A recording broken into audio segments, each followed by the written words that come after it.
ये वाकई प्रेरणादायक है। हातिम ताई की 7 पहेलियों की रहस्यमयी यात्रा।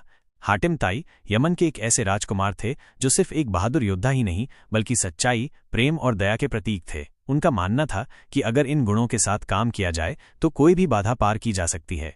एक दिन यमन के दरबार में एक ऐसी युवती आई जिसकी प्रेम कहानी सुनकर सभी भावुक हो गए। उसका प्रेमी एक श्राप के कारण संकट में था और उसे बचाने के लिए 7 रहस्यमयी पहेलियों का हल ढूंढना जरूरी था। युवती ने बताया कि केवल एक निडर, सच्चा और दयालु व्यक्ति ही इन पहेलियों को सुलझा सकता है।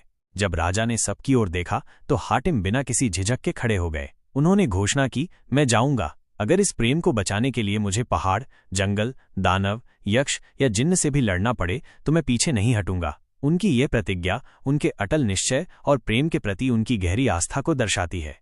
पहली पहेली, वह कौन है जो बिना मुंह के बोलता है। अपनी यात्रा की शुरुआत में हातिम एक वीरान नगर पहुंचे। वहां उनकी मुलाकात एक बूढ़े व्यक्ति से हुई जिसने बताया कि हर रात यहां बिना किसी इंसान के एक आवाज गूंजती है। रात हुई और हातिम ने अनुभव किया कि हवा में एक मधुर धुन तैर रही है। उन्होंने ध्यान से देखा और पाया कि पास ही एक बांसुरी जमीन में गड़ी हुई थी और हवा के झोंकों से हिलते हुए वो सुंदर संगीत उत्पन्न कर रही थी। हातिम तुरंत समझ गए। उन्होंने मुस्कुराते हुए उत्तर दिया, जिसे मुंह नहीं लेकिन बोलता है वो है हवा में बजती बांसुरी। इस तरह पहली पहेली हल हो गई और उस वीरान नगर में फिर से रौनक लौट आई।